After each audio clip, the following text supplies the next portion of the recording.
welcome to my Dyslexic Life with Vanessa Victor. Today I wanted to talk to you about one of the words that causes us the most stress. There are a few words that cause us stress. Test is one, question is another, being asked to talk about out loud, that would be another. But this word is time. Time is so stressful for a dyslexic. It's stressful because we just don't have an inherent understanding of time. We don't have a natural ability to know how long things are going to take, to know how much time we have and how to manage it. I've been in a real funk lately, like I've just been feeling so flat and so like I don't have enough time. It's getting towards the end of the year and all of a sudden there are only 8 weeks left of 2020. And when you don't have an inherent understanding of time, that just sounds frightening. Because in my head, there are all these things that I'm going to get done by the end of the year. I'm going to get the bathroom renovated. We're going to do a marketing funnel for this wonderful group. I've got to book in another client. I've also got a parenting course that I want to work on to help dyslexic parents be able to read with their kids. There's all of these things that I want to get done. And time, it's just like, oh my God, I just don't have enough time. I don't know, do you guys feel this? Like, for me, dyslexics either fall into 2 camps. And one is that they are always very, very structured and they have a lot of tools and tips and techniques and in place for time management. So time is, they're very organized with their time, but it's also very rigid. So, you know, it's a very rigid way of being. Or there are other dyslexics like myself. My concept of time is just horrendous. It's been a joke in my family for a long time that my days are longer than everybody else's. So everybody else has 24 hours and I have 36. Because when I sit down and talk about the things that I'm going to get done that day, there's just too many of them. There's just no way I could fit them all in to the time that is there in a day. Now, I can go into the reason for that, but, you know, that's not really what my Dyslexic Life videos are about. My Dyslexic Life videos are really just talking to you guys from my lived experience of being dyslexic. And what I've realized is I'm constantly feeling like I'm not doing enough. I'm constantly feeling like I'm a failure. Because I expect to be able to do so much more with the time that I have in a day, I'm always not achieving everything that I could achieve. So I put huge unrealistic expectations on myself. And then instead of thinking, oh my gosh, actually, do you know what? I achieved ABC, I just go, oh, but I was supposed to do A, B, C, D, E, F, G, and I only did A, B, C. Oh, I'm such a failure. Why can't I manage my time better? Why do I never have enough time? You know, amazingly, we all have the same amount of time in a day. And when you're dyslexic, it can really feel like we don't seem to have as much time as other people. But in actual fact, we're just trying to do more with that portion of time. So, you know, Becky is amazing because she will, she's very good at managing her time and managing the tasks. And it's been really interesting working with her, in Truth About Dyslexia and the Right Siders, because she will say, okay, well, we'll get this done today. And inside I'll go, oh, well, yeah, of course we will, but we'll also do finish updating the website, and we'll also come up with a marketing plan, and then I've got this really cool idea for a post. So can you see, she will allocate time and just do that one task that needs to be done, and then you feel like you've achieved something. I will allocate time, try and do 3 or 4 things, and only achieve one of them, so then I feel like I haven't done enough. It's that feeling that starts getting me just feeling a bit down, because you're like, oh, no matter how hard I try, I can't seem to get all of these tasks done. And it even happens in my personal life. I mean, I'm not even talking about work. Saturday will roll around and I'll think, okay, I'm going to, drop my son to cricket, and then I'm going to do that chore that I've been meaning to do for ages. And then actually I'm going to, go and wash all the bedding. And then actually I really want to get to that shop and have a look at that thing. And then actually I really want to go and see my girlfriend. So already I don't have enough time to do all those things. And so therefore I constantly feel like I don't have enough time. And, it's just such a horrible feeling. It really is a horrible feeling, like you don't have enough time. And it really is just the way that I'm approaching that amount of time. There is only an hour. And because in my mind, I visualize a task being finished, so I think, okay, I've got to go to the supermarket. I just see myself at the checkout with all of the things I need. Yeah, that's what my mind sees. So my mind doesn't naturally see the time it will take to drive to the supermarket, find a park, go in, get the trolley, do the sign-in app, because, it's COVID at the moment. Go and find everything you need. Possibly bump into someone have a chat, then get to the checkout. My mind just sees, I'm at the checkout, all of that stuff's happened, so shopping is going to take me 20 minutes. In reality, shopping will take an hour. And it's this ability that we have to just kind of see things as done, or see the end of the picture, rather than the actual sequence of things that have happened. And of course, those sequences of things take time. So we're constantly running on this operating system that doesn't quite match with the physical world. Our operating system, that's why my days do have seem to have more hours in it than other people's. Because, for me, that shopping trip took 20 minutes. So then, of course, I can do something else in that hour. Whereas in the actual physical world, that shopping trip took an hour. I hope this is making sense. The other thing is, often we grow up in a household with someone who is dyslexic as well. So my mum's time management is also really, really bad. And not only is there a joke about the number of hours in my day, there is also family jokes about my parents constantly being late. In fact, friends of the family know if they want my parents to be there on time, they have to tell them to be an hour before they should be there. A whole hour. So I also grew up in a household where my mum didn't really have a good concept of time.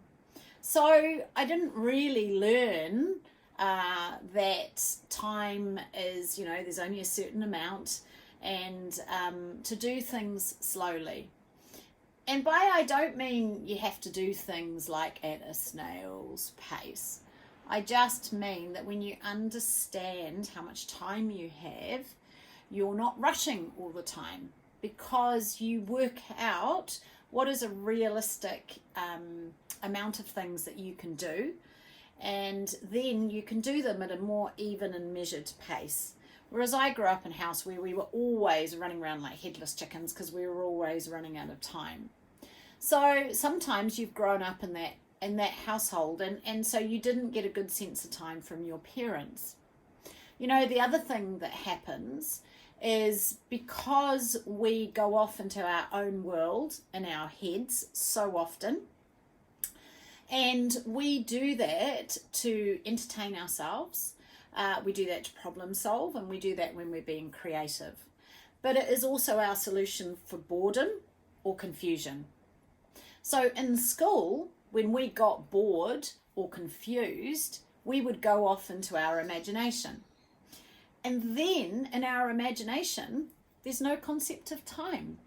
Yeah, time doesn't have a certain amount or move in a standard way in our imagination. So we go off and daydream in the middle of a lesson, and all of a sudden the bell goes. And you're like, oh, that lesson's over. That went quick. So not only at home, you might not be getting a sense of time, but then traditionally where children will start getting that sense of how long an hour is and how many things you can do is at school. So if, like me, you used to daydream at school because you couldn't figure out what was going on, we don't get that sense of how long time is. And I believe that's where my panic comes in of trying to get things done quickly. Because I would daydream in class, I'd come back in, I wouldn't know how much time I would have left to finish the essay or reading or doing maths. So then I would start panicking, oh my God, I've got to do it quickly, because I just had no idea of how long that was going to take me. I don't know if this is making sense, but you know, as I'm talking about this, it's really interesting because it's making me think back to my experiences and just seeing how if you don't grow up with that sense of time and with that sense of what you can achieve in a time period, then it does set you up for failure. I think that's the thing I'm trying to say. And also, it is really natural to not have that understanding of time. You know, time is a very linear, sequential concept. It only moves at one speed, and it's very ordered. Our minds don't think like that. Like, that is the beauty of our dyslexic minds. They're quick, and they make connections that other people wouldn't. So our operating system on the inside is very different from the operating system on the outside. You know, I see this time and time again with clients that I work with, you know, and we call it the test phobia. But really, it's that you're not going to have enough time to get your test done.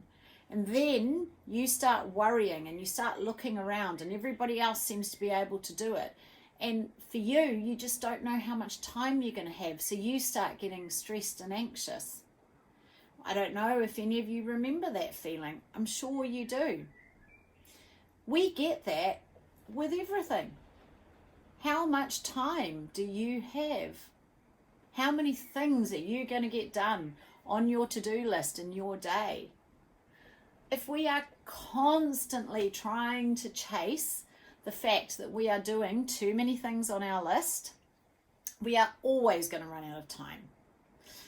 And that makes us feel like we can't do things. It makes us feel like we're not capable. Well, that's certainly how I feel. And what I'm learning to try and do is be more realistic. So when I look at my list of 10 things to do, cut it down. If I do those 3 today, that's going to be enough. I'm also trying to get a sense of time. I'm also trying to get a sense that when I see that end picture of me just sitting in the supermarket with my full trolley, there's actually a whole lot of sequences that have happened before that.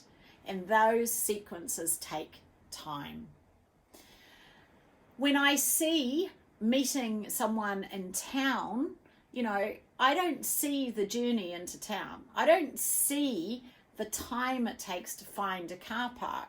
So I will think, oh yeah, 20 minutes, that's more than enough time to get into town. 20 minutes is enough time to get into town, but then you need another 10 to find a car park, and then you need another 5 to walk from the car park to the restaurant. So I don't see that. I just see meeting my girlfriend at the restaurant. So it's about becoming aware that that's how your mind naturally works, and knowing that actually I need to add in a little bit more of a buffer. Do you know, it's interesting because with everything I've learnt and the tools that I have and my ability to understand what's happening, sometimes I still just get into that kind of dyslexic whirl. And this happened to me last week. Last week I almost had a really bad dyslexic week. I just seemed to be at my dyslexic worst all week last week, and even to the point where there was quite an important business meeting.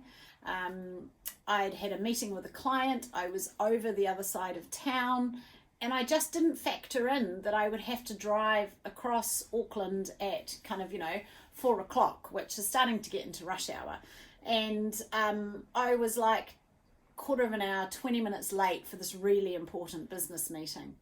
And of course I felt so rubbish. I was like, I'm not making a very good impression, and oh my God, how can I be disorganized, and how could I have run out of time?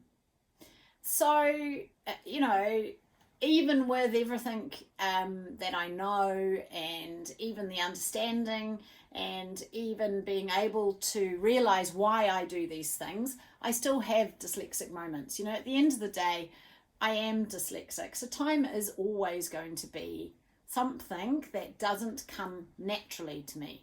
Time management doesn't come naturally. All I can do is, when I think I'm going to be able to do 5 things, as I've said already, cut that list down. When I see that picture of me at the supermarket or at that restaurant, just, take a deep breath and think, okay, I actually need to add some more time in before that. I've just had to take a flight yesterday, and what was amazing is that actually when you do that, life is so less stressful. It was so much calmer getting to the airport with time. I could actually sit and have a coffee before I got on my flight. Allowing myself that extra time actually makes me feel better, because then I'm not constantly on that hamster wheel, and I'm not constantly feeling like, oh my God, I'm going to run out of time, and I haven't done it, and I'm not going to have enough. The more that you think that and feel that, the more you're going to stay in that loop, the more you are going to not have any time. So that's my dyslexic life. Sometimes time just runs away with me, and I don't get what I need to get done, and I do feel like I'm running out of time. But these days I do spend more time in that calmer state. I am in that place more often than not, when I can understand that actually I only have the same amount of time as everybody else. And if I can just remember to slow my brain down using my tools, and look at tasks and look at the whole task, not just the end, then I can manage my time a little bit better. So I'd love to know, are you one of the dyslexics that are really good with time? Are you a dyslexic who really manages your time really well? And is that stressful for you? I'd love to know, because I know at my end of the scale it is stressful, but is being able to manage time and being very aware of your time management, is that stressful? Or are you a dyslexic like me who struggles with time and constantly feels like you haven't got enough time, constantly is trying to do too many things? I'd love to know how you experience time, and whether you find it stressful or not. So I hope you have a great I hope you have a great week wherever you are, and I'll look forward to hearing your comments or putting your comments below, and I'll see you again in a week.